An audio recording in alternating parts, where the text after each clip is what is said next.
Assalomu alaykum hammaga. Armiya tuzumizlar, charchamayapsizlarmi? Savdolar yaxshi bo'lyaptimi? Xo'sh, yana ozgina pauzadan keyin qaytdim. Xudo xolisa bugun sizlar bilan ICT mentorship epizod 7, ya'ni o'sha o'tgan darsda o'tganimiz, ya'ni order block mavzusining davomi. Order blockka bratishkasi desa ham bo'ladi, ya'ni breaker block to'g'risida gaplashamiz. Bugun sizlar bilan darsni boshlashdan oldin bitta narsani aytib o'tib ketmoqchi edim. Ko'p joyda e'lon qilindi, ko'rgan bo'lsanglar kerak. Yana bir marta aytib o'tib ketaman, chunki baribir chetdan ham bizga obuna bo'lmagan odamlar bu rolikni ko'rib qolishi mumkin. Cobrain YouTube kanalidamiz sizlar bilan bundan oldingi platformada, ya'ni уже o'tda Telegram kanalida ham, YouTube'da ham biz uni boshqarmaymiz, o'tda biz hech qanaqa kontent yuklamaymiz, hammasi Cobrainda bo'ladi. Ya'ni Cobrainda Telegramiga va YouTube'ga obuna bo'lib qo'yinglar va bilganlar biladi. Yana bir marta aytib ketmoqchiman. Izzetlar ham Cobrain Prime ham boshlab yubordilar, ya'ni yopiq soobщество, community bo'lyapti va uni plyusi minusi nima bo'ladi, nima qo'yadi, u hammasi Cobrain Telegramiga kirsanglar, o'sha yerda videoni pin qilib qo'yganlar. 3,5 minutlik video. O'sha videoda hamma savollarga javob topasizlar. Eng zo'r joylardan bittasi o'sha podpiskani evaziga, ya'ni o'sha $20 evaziga siz $100,000 propshotni boshqarish imkoniyatiga ega bo'lishingiz mumkin. Faqat $20 to'lab turib boshqarishda emas gap. Chista siz uni $20 evaziga faqat profilmi, o'tda jonli savdo, haftalik backtesting, kunlik analizni, fundamental taraflama, faqat izlatilgan videosi qachon chiqadi emas, sekin уже samoстоятельно o'zingizlar ham fundamental tomonlama ham, fundamental analizni skilllarni deymiz, ya'ni texnikalarni o'rganib, o'zingizlar ham bemalol o'sha fundamental tomonlama ham bozorga nazariylarni o'zgartirib rivojlantirsanglar bo'ladi. Xo'sh, bo'lmasa sizlar bilan sekin boshlaymiz. ICT mentorship epizod 7. Breaker block bo'yicha armiya bugun настроение zo'r, ovoz ham yaxshi degan umiddaman. Raza harakat qildim ovoz to'g'irlashga. Oxiri mana endi keldik. Ovoz bilan problem bo'ladi deb o'ylamayman endi. Xudo xolasa bugun bitta yengil mavzu qilamiz sizlar bilan. Ya'ni boya aytganimdek breaker block, ya'ni o'sha OB-ni bratishkasi. Xo'sh, bugungi mavzuda breaker block o'zi nima, uni qachon, qayerda, qanaqa qilib ishlatishimiz, shu to'g'risida bugun sizlar bilan gaplashamiz. Xo'sh, breaker block, ya'ni o'sha BB buy uchun masalan OB chizdiga, o'sha OB buy uchun ishlatmoqchisiz. Lekin kelyapti-da, buyga umuman narxdan qaytarib yubora olmayapti. Ya'ni narx o'sha u buy uchun chizilgan OB dan hech qanaqa reaksiya olmayapti va u order blokni pastki impuls bilan buzib o'tib ketyapti. Va o'sha paytda order blok ishlamadi deb u OB dan, ya'ni u OB-ni chetga surib qo'yish kerak emas. U order blok sizga buy uchun ishlamadimi, lekin sell uchun ishlab berishi mumkin. Endi hozir srazu oramizda endi baribir tajribali treyderlar ko'p. Ularning xayoliga hozir SNRdagi support and resistance dagi break and retest ekanda deyishingiz mumkin. Yo'q, lekin bu yerda uni bilan ancha katta farqi bor. Ya'ni biz o'zidan o'zi liboy bitta OB-ni tanlamaymiz. Albatta breaker blokni ajratib olish u qanaqa bo'ladi o'zi, u haqida bugun mana gaplashamiz. Ya'ni tushundinglar, sell uchun ishlamoqchi edinglar, ma'lum bir OB-dan u buzildi. Endi uni buydan foydalansa bo'ladi. O'sha SNRdagi break and retestga o'xshab ketadi, lekin uni o'ziga yarasha bitta qonun qoidalari bor. O'shani sizlar bilan ko'rib chiqamiz.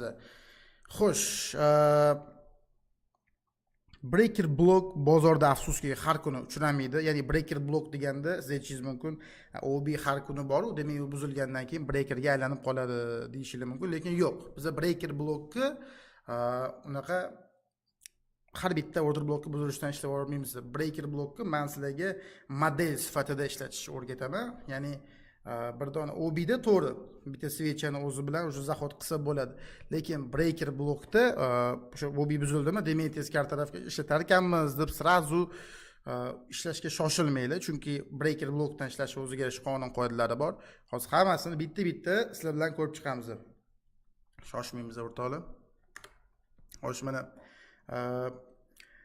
breakerni afsuski OB ga o'xshab ishlata olmaymiz boyaga aytganimdek, chunki breakerdan kirish uchun modellar shakllanishini kutishimiz kerak bozorda baribir. Ya'ni mana xuddi mana bu yerda ko'rib turganinglardek, bu yerda целый model va shu model bo'yicha sizlarga tushuntirishni boshlayman. Mana bu yerda bizda buy side liquidity bor. To'g'rimi? Buy side liquidity ga narx impuls bilan chiqib kelyapti va likvidnessni yechyapti. Va именно shu nuqtada albatta order blokimiz mavjud. Ya'ni order blok chiqishdan oldingi tushishimiz esingizda bor. Именно mana shu order blok, ya'ni mana shu harakatga sodda tilda aytganda sponsorlik qilyapti. Ya'ni mana shu order blok shu harakatga sababchi bo'lyapti. Va shu harakat nima qilyapti? PDX ni olayotgan bo'lishi mumkin yoki o'tgan haftaning high nuqtasini olayotgan bo'lishi mumkin yoki-da shu buy side. Ya'ni likvidnessni yechgan. Va agar mana shu nuqtadan keyin narx bu order blokka umuman reaksiya bermasdan, ya'ni bu order blokni ko'rmasdan turib pastga razvorot qiladigan bo'lsa, katta ehtimol bilan bu order blokimiz o'zi bu buy uchun ishlash kerak, to'g'rimi? Ya'ni bu yerda narx tepaga impuls bilan chiqyapti va impuls bilan chiqqandan keyin, ya'ni yashil svechali, undan oldin qizil svechali, ya'ni o'sha qizil svechani olamiz, qaytib kelganda dalshi buyga ishlashimiz uchun. Lekin bu holatda ko'rib turganingizdek, narx OB ni pastga o'tib ketyapti. Ya'ni yo'lida OB borligini his qilmayapti. Ya'ni mana shunaqa holatda sizlar order blokni olib turib, uni breaker sifatida buzilgandan keyin, test qilgandan keyin sellga ishlatsanglar bo'ladi. Ya'ni breaker blokni eng главный qonun qoidasi bu oldin o'sha OB, ya'ni bu breaker bo'lishidan oldin OB bo'lgan, to'g'rimi? Buy uchun order blok bo'lgan. Va o'sha order blokdan keyingi harakat likvidnessni yechishi shart. Inakda likvidness har doim ham ikkitalik bo'lmasligi ham mumkin. PDX bir dona maksimum bo'lishi mumkin yoki-da sessiyadagi likvidness bo'lishi mumkin. Telefonni ozgina o'chirib turdim, ming bor uzr. Va mana shu yerda narx qilgandan keyin shu OB ni umuman chust qilmasdan o'tib ketyapti pastga va shu holatda order blokka qaytyapti va order blok bizga sell uchun ishlab beryapti. Endi xuddi shunaqa holat agar narx likvidnessni yechmasdan qaytsa-chi, buni biza ishlatsak bo'ladimi deydigan bo'lsa, xo'sh, ishlatsak bo'ladi, lekin bu breaker blokchalik juda unaqa kuchli blok sifatida ishlab bera olmasligi mumkin. Lekin umuman ishlatib bo'lmaydi ham deya olmayman, chunki bizda mitigation block degan mavzuyimiz ham bor. Mana shu yerda tushuntirib o'tib ketaman. Likvidnessni agar olmasdan qaytgan, masalan, OB bor, OB buzilib ishlab berdimi, u breaker emas, u mitigation block deyiladi o'z ICT da. Va breaker block bilan mitigation blockning farqi, breaker blokdan keyin narx impulsivni, ya'ni impulsiv harakat yordamida likvidlikni, ya'ni likvidnessni yechib turib orqaga razvorot qiladi. Va shu OB ni buzib o'tib ketgandan keyin sellga ishlatamiz. Mitigation blokni ochuv gap men o'zim ishlatmayman. Endi ICT da bor bu narsa, uni ishlamaydi yo ishlaydi deyish menga emas. Men prosta o'sha ICT dagi ma'lumotlarni olib sizlarga yetkazyapman. ICT o'zi mitigation bloklardan foydalanadi, lekin men ko'proq breakerni kutgan bo'lardim. Nimaga? Chunki breakerda probability deydi, ya'ni o'sha ehtimollik yuqoriroq. Kim mitigation blokka qaraganda, o'shaning uchun breakerni kutamiz. Ya'ni tushundinglar, yana bir marta qaytaraman. Likvidnessni yechishi bu eng muhim joyi. Breakerdan ishlamoqchi bo'lsanglar. O'zi masligi esingizda bo'lsa order blok mavzusida ham, buy side mavzularida ham aytib o'tganman. Men bu order blokdan buy olmaymiz deb aytganman. Nimaga? Chunki bu OB dan buy olish yaxshi ideya emas. Nega? Chunki u o'zi likvidnessni yechib bo'ldi. Ya'ni o'sha likvidnessni yechib bo'lgandan keyin biz yana o'tib kelganda yana buy olmaymiz. Buy program, ya'ni buy programmi o'zi tamomlanib bo'ldi. O'sha yana narx o'tib kelgandan keyin biz yana buy olmaymiz. Вот именно shu yerda breaker blok o'zi o'yinga qo'shiladi. O'sha payt o'zi breakerdan sell olsanglar bo'ladi. Endi bozor fraktal. Shu yerga ham to'xtalib o'tmoqchi edim, ozgina shoshib ketdi. Bozorimizni fraktal bu nima degani? market is fractal deyishadi, ya'ni algoritm svechalarni ochilishi yopilishi harakati, ya'ni price action, narx harakati bozorda bir xil. Va bu nima degani? Bu model hamma time framelarda bir xil ishlaydi. Ya'ni 1 minutlikda ham shu model 5, 15, 1 soat, 4 soat, kunlik, даже haftalik time framelarda bir xil atributga qiladi. Ya'ni mana bu model bo'lishi uchun u 15 minutlik yo 1 soatlik time frame bo'lishi shart emas. Любой time frame'da shu kungacha o'tib kelgan mavzularni hammasi bir xil atributga qiladi. Faqat daily'da mana bu harakat 500 pips bo'lishi mumkin. Minutlik time frame'da, ya'ni 1 minutlik time frame'da 25 punkt bo'lishi mumkin. Ya'ni 25 pips bo'lishi mumkin. O'sha razница faqatgina shu pipslarida. Lekin соотношение bo'yicha, ya'ni risk daromadga bo'lgan nisbati bo'yicha qaraydigan bo'lsak, o'sha 1 ga 3, o'sha 1 ga 3, o'sha 1 ga 5, o'sha 1 ga 5. Faqat daily'da ko'proq vaqt ketadi. Даже oylar ketib qolishi ham mumkin. Narx buzib, buni qaytib kelib endi tushaman degungacha. 1 minutlikda, 5 minutlik, даже 15 minutlikda bu kun davomida bizda uchrashi mumkin. Bu selldagi varianti. Xo'sh, endi yana bitta qiziq momenti, ya'ni breaker blokni qanaqa faktorlar kuchli qiladi? Shu bo'yicha gaplashamiz sizlar bilan.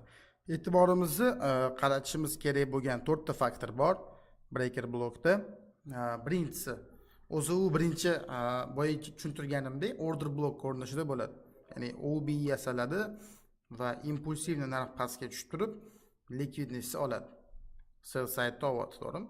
Sell side'da olayotgandan keyin agar narx bu order blokka mana shunaqa holatda bizni o'tib ketadigan bo'lsa va o'sha mana shu holatda bizni narx kelgandan keyin breakerga bayga ishlab olsak bo'ladi. Mikrofonni yana o'chirib turaman, ming bor uzr. Hali shamollashdan keyin uncha восстановление bo'lmagandi, o'shanga aybga buyurmaysizlar, o'rtoqlar. Ya'ni o'sha likvidness olingandan keyin yodlab oldinglar menimcha, qayta turganimdan keyin likvidness olinadi, OB ishlamaydi va narx qaytib keladi o'sha OB ga va biz kiramiz. Va imенно mana shu OB ni minimumida stop bo'ladi. Kirib urish nuqtamizni o'sha svechani ochilish va yopilish nuqtasida emas, maksimumidan kiraveramiz. Breaker blokda shunaqa ishlatamiz, ya'ni OB ga o'xshab kirmaymiz, maksimumidan kiraveramiz. Shunda beza passivroq bo'ladi. Zilkalarni o'tkazib yubormaysizlar o'shanda. Xo'sh, yana mana ikkinchi punktimiz, ya'ni faktorimizni e'tiborimizni qaratishimiz kerak bo'lgan. OB dan narx impuls bilan ketishi kerak va liquidityni yetishi shart. Ya'ni bu 5 marta qaytardim menimcha bu narsani, ya'ni impuls, likvidness va u buzilib qaytganda ishlaymiz. Tushundinglar? Breaker likvidnessni yetishi muhim juda ham. Xo'sh, endi breaker blokki atrofida, ya'ni breaker blok bilan bir urovenda FV ga bo'ladigan bo'lsa, fair value gap, ya'ni o'sha imbalansimiz bo'ladigan bo'lsa, yanada kuchliroq bo'ladi breaker. Imbalans bo'lmaydigan bo'lsa ham ishlasa bo'ladi. Bu nima degani? Mana bu oraliq bor. Albatta narx impuls bilan buzgandan keyin bu nuqtani, o'sha bu nuqtada katta ehtimol bilan fair value ga bo'ladi va order blok bilan bitta nuqtada bo'ladi. Va shu narsa sizga yana qo'shimcha asos bo'la oladi, чтобы narx breakerdan tepaga ketishiga. 4-chi faktorimiz, ya'ni o'sha eng muhim faktorlardan bittasi bu ham juda ham. Endi breaker blokdan kirishga kirdik. Chiqishchi o'ylashimiz kerak har doim. Ya'ni breaker blok bizga kirish vazifasida yordam berdi, lekin magnit nuqtamiz bormi? Algoritm bormoqchi bo'lgan nuqta bormi? Breakerdan kirdim, xo'p, bay oldim men bu yerda.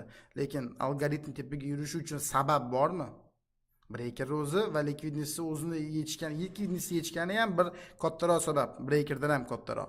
Lekin narxni o'ziga tortishichi, ya'ni algoritm aytib o'tganman, u ovchi.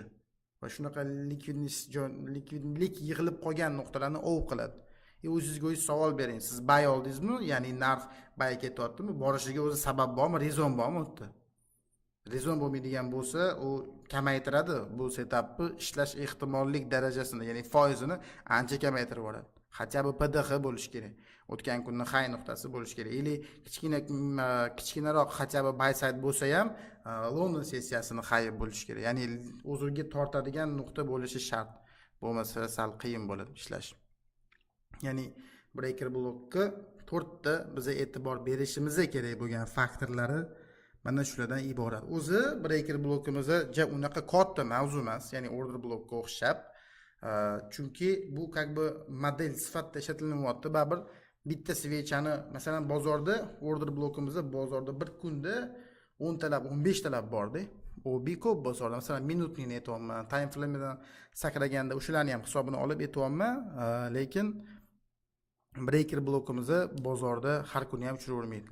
Mitigation blok chiqadi, ko'p chiqadi, lekin uni farqini sizlarga tushuntirib o'tdim. Ya'ni shoshib qo'ymanglar, mitigation blokdan ishlab. Xullas, xo'sh, kelinglar bo'lmasa endi nazariysini ko'rgandan keyin ozgina amaliga ham o'tamiz, ya'ni bozorda mini praktika, ya'ni ko'rsataman bozorda qanaqa bo'lishini.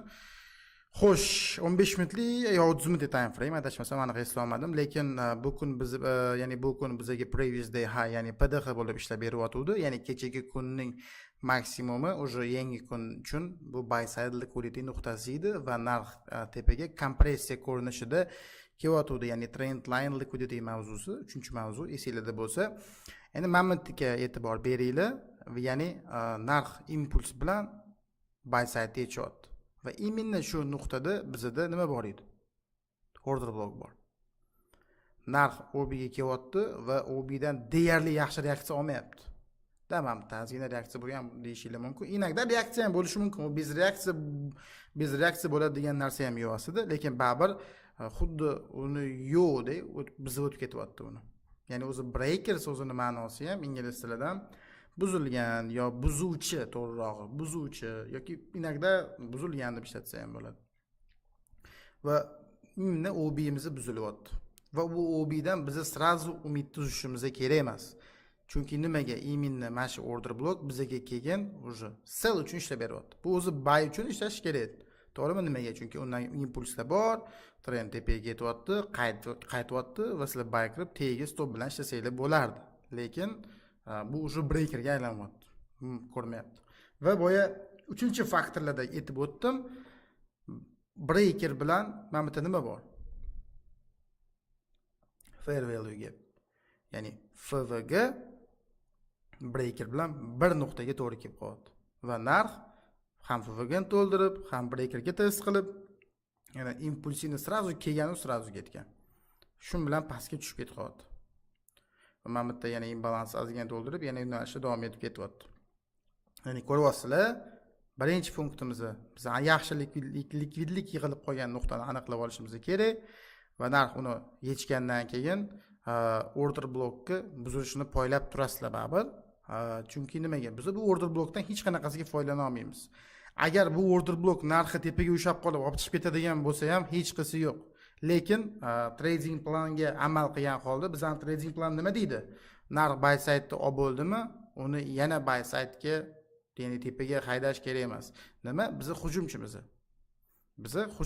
Ya'ni biz likvidlik yig'ilib qolgan nuqtalarni hujum qilamiz.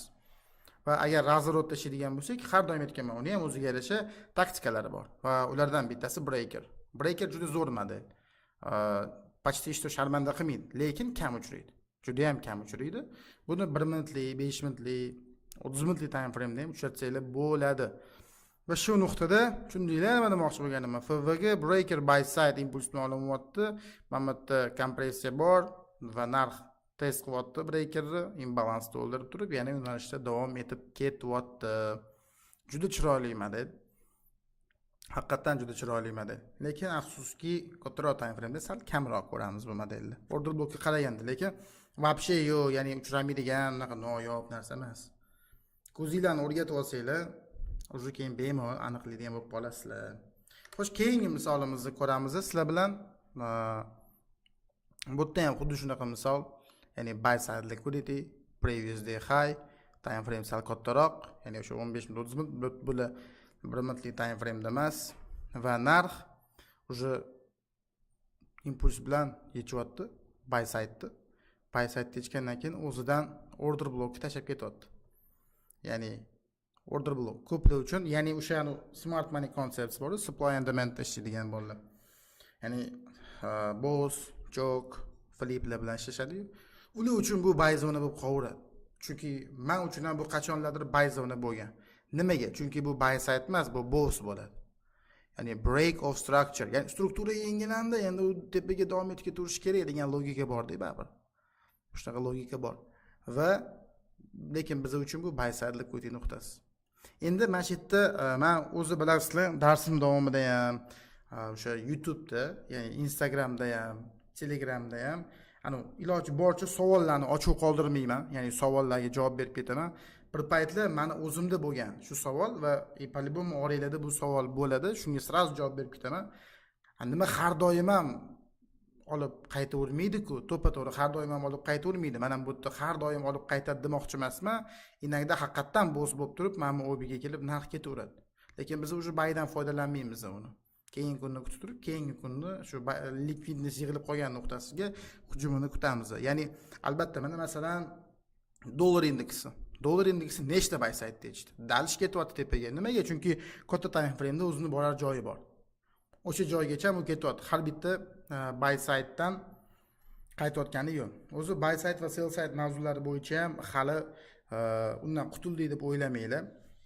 Polni programmani tugatib olgandan keyin baribir chuqurroq nima desam ekan, qanaqadir sekretlari emas-u, baribir shunaqa imенно bitta mavzuni tanlab turib, unga yana baribir misollarni ko'proq ko'rib chiqamiz-da. Sizlar bilan baribir buy side, sell side'da nimani bilsam, hammasini o'tganman, hammasini ko'rsatganman, lekin bitta buy side o'zini ushab turib, har xil misollarda qachon ishlamaganlari, ya'ni o'sha birinchi darsda o'tmagan anaqalarim ko'p baribir.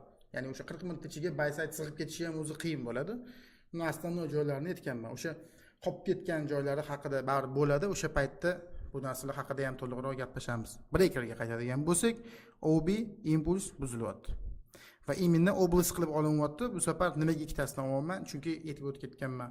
OB bu anaqa, ya'ni bitta svecha emas. Tushdan oldin bitta svecha emas, ya'ni ikkita svecha. O'shani inobatga olish kerak. O'shaning uchun buni oblast qilib belgilayapman va narx уже qaytyapti-da. Ko'ryapsizlar? Breaker blokdan уже pastga qaytib ketyapti. Ya'ni sell side liquidity. Minimumlar bor, fix uchun zo'r nuqtalar. Telegramdan, Instagramdan rasta chashyapti. Muammo ham shunda. Ya'ni o'sha minimumlarda fix qilmaslikda, minimumlarda хотя бы o'sha 20%, 30% o'shalarni fix qilish kerak. Ya'ni tushundinglar, nimaga men oblast qilib olayotganim bu yerda. Ya'ni nimaga men buni olmayapman breaker qilib. Chunki order block olishimiz kerak. Order block darsda emasligini men tushuntirdim. OB bu chiqishdan oldingi bir dona svecha emas o'rtoqlar. Chiqishdan oldingi tushish. Ya'ni shu joylarda baylar joylashtirilgan va shundan keyin, ya'ni bu ikkita svecha bularga sponsorlik qilgan deb tushuntirsak ham bo'ladi. Jaydarroq, soddaroq tilda oladigan bo'lsak. Shuning uchun oblast qilib olinyapti va shundan keyin narx kelyapti. Uje xohlang mana bunaqa narsa. Bu nuqtadan sellga kirsa bo'ladi. Breakerni tepasidagi maksimumga men mamutga olgan bo'lardim. Mana shu atrofga stop olsangiz bo'ladi. Xohlasangiz mamutga olsangiz ham bo'ladi, noto'g'ri bo'lib qolmaydi. Lekin o'zi mamutga qo'yib ishlasa bo'ladi stopni. Lekin bu 1 soatlik bo'ladigan bo'lsa, mamutdan sell olib, mamutga stop qo'yishni maslahat bermagan bo'lardim. Qanaqa traderlar uchun? Kichkina time frame'da kattaroq risk reward bo'lsin deydigan trader bo'ladigan bo'lsangiz, narx qiyshayotganda o'sha mamutdagi OB'lar, imbalanslarni hurmatsizlik qilishlarini ko'rganingizdan keyin, bo'ldi, o'sha breakerdan narx katta ehtimol bilan sell side'ga qaytyapti degan xulosani olganingizdan keyin kichkina time frame'da 5 minutlik, 1 minutlikda masalan modellarimiz bor, buzgandan keyin o'sha Fibonacci'mizga, OT'mizga, ya'ni o'sha OB'ga qaytib keladigan bo'lsa, o'sha bemalol sellga qarasanglar bo'ladi. Madaj mashitda ham mana OB'larni hammasini respekt qilib pastga tushib ketyapti. OB'lar buzilmayapti o'zi. Va shu bilan joyi boradigan joyga yetyapti narx ham. Breaker block mana shu mavzu. Endi shu bitta eng oxiriga olib qo'yganman shokolad joyi bor sizlar uchun. Mana shu jinni joyi. Mana buni bitta ko'ramiz. Bu yoq endi san'at asari desa ham bo'ladi. Kelinglar bu yerda nimalar borligini men sizga bitta gapirib beraman. Ya'ni nima qanaqa mavzular sizlarni o'zi kutyapti. Xo'sh, birinchi o'rinda breakerni birinchi ko'rib chiqaylik. Ya'ni o'sha narsa, o'sha tema. Ya'ni buy side liquidity. Impuls bilan narx tepaga buy side yechyapti. Bu 30 minutlik time frame tillada goldda va order block tashab ketadi. Order blockdan keyin impuls va narx buy side yechyapti. Ketma-ketligi nimalarga e'tibor berayotganim yaxshilab qaranglar. Liquidity yechgandan keyin narx impuls bilan buzib o'tib ketib qolyapti order block. Ya'ni mensimayapti o'sha bu OB ni. Va bizda juda ham chiroyli sell side liquidity nuqtasi bor. Nimaga u juda ham chiroyli? Chunki sell side da, ya'ni minimumda range bor, konsolidatsiya. Bu to'g'ridan to'g'ri smart money reversal mavzusining ichida va bu to'g'ridan to'g'ri smart money reversal market maker sell modelining ichida. Ya'ni market maker sell model, market maker buy modellari eng oxirgi va eng og'ir mavzularimizdan bittasi bo'ladi. Ungacha hali bor. Endi buzib o'tib ketyapti va narx imminni o'sha OB bor joyda, OB buzilgandan keyin o'zidan nima tashab ketyapti? Ya'ni imminni shu nuqtada. Fair value ga. Ya'ni FV ga tashab ketyapti. Imminni shu FV ni 50 ga test qilib narx oqib ketyapti pastga. Ko'ryapsizlar? Chunki 50 ga bu yerda yo'q, lekin 50 ni test qilganini qayerdan bilaman? 0.62 Fibonacci уровенini test qilgandan keyin 50 ga albatta sil pastroqda bo'ladi. O'sha logik o'ylab qaraydigan bo'lsak. Da? O'sha test qilib pastga tushib ketyapti mana. Men hozir qarang, Fibo bilan FV ni 50% adashtirib yubordim. FV ni 50 ga. Mana shu yerda как раз bo'ladi. A Fibo ni men qayerdan tortganman? 1 mana. 0 ni Mamatgacha ham tortganman. Mana 1, mana 0. Va uni 0.62, ya'ni OTE mavzuyimiz bor. Uni ham kelib qoldi. O'shanga to'g'ri kelyapti. Va breaker bor. Imbalans bor. Buy side yechilgani. Trendline liquidity, sell side bor. Ishoninglar, hali shuncha dars o'tgan bo'lsam, shuncha misollar ko'rsatgan bo'lsam, bunaqa chiroyli misol hali ko'rsatilmagandi. Endi bu chista o'zimga yoqqani, ya'ni hamma o'tayotgan narsamiz shu yerda bor edi. Buy side olinyapti, smart money reversal, original consolidation, ya'ni market maker sell modeli. Market maker sell modelining nimasi zo'r? Qanaqa ishlashini emas, o'zi nimasi zo'rligini sразу aytib o'tib ketaman, чтобы baribir qiziqroq bo'lishi uchun. Market maker sell modelini aniqlaganingizdan keyin o'sha siz bilasiz, o'sha narx mana bunaqa nuqtalar, mana bu yerdagi OB, mana bu yerdagi qanaqadir support nuqtalaridan qaytmaydi o'sha. O'sha mana bu yerga aniq kelishini bilasiz. Ya'ni bu kuchaytiradi. Ya'ni o'sha ehtimolligini kuchaytiradi. Algoritm uchun juda qiziq nuqtada bu. Buy side qiziqroq nuqta bo'lsa, bu juda qiziq nuqta hisoblanadi. Ya'ni yana o'sha mavzudan chetlashmaymiz, breaker blokka qaytamiz. Mana, yana bir marta ko'rsataman. OB, impuls va u breakerga aylanyapti. Nega? Chunki buzilyapti. Hop, o olmasachi liquidity. Olmasdan qaytsa ham bu breakermi? Yo'q, bu breaker emas. Bu mitigation block bo'lib qoladi. Lekin men bundan ishlamayman. O'zim ishlamayman. Bozorda hozir erinmaylar, dars ko'rgandan keyin sразу o'tiringlar, 1 soat vaqtingizni ajratinglar-da, ko'ringlar bu narsani. Ya'ni nima bo'lyapti? Qanaqa bu mitigation block, order block, breaker block. Mayli mitigation blockga qaramaylar. Imminni shu order block bilan breaker block mavzusini ko'rib chiqinglar. Tushunasizlar va imminni ustiga kelyapti. Ya'ni bitta gap, eng qiziq joyi PPI yengiligi chiqadigan kun edi. Esimda bor bu kun. 3-iyul kuni bo'lganmidi? Yo'q, men 6-iyul kuni bo'lgan ekan. PPI'imiz ham albatta texnik tomonlama o'sha biz ko'rib tushunib turibmiz nima bo'layotganini. O'sha bunaqa paytlarda tag'in oranglarda hozir full marj oladigan joy ekan. Full marj oladigan joyi yo'q ICT'da. Sразу aytaman. Boshqa strategiyalarda bo'lishi mumkin. Full margin degan strategiya, lekin ICT'da yo'q u narsa. Har doim disiplina birinchi o'rinda bo'lgan. Bu yerda ham mana juda chiroyli model. Shuni ko'rsatmoqchi edim. O'zi boya dars tayyorlayotganimda ham haqiqatan juda ham chiroyli tema bo'pti. Ya'ni juda chiroyli misol bo'pti deb xursand bo'layotgandim. Xudo xolisa undan keyingilari ham bundan ham chiroyli bo'ladi. Xudo xolisa mana endi o'zimizning kanalni ochib oldik. Dars oxirida yana bitta ikkita narsani aytib o'tib ketmoqchi edim. Qaranglar. CoBrain da endi bundan buyog'iga YouTube'da YouTube'ni ko'tarishimiz kerak bolalar va u ko'proq sizlarni qo'lida deb o'ylayman. Nimaga? Chunki ko'proq patok kirib keladi.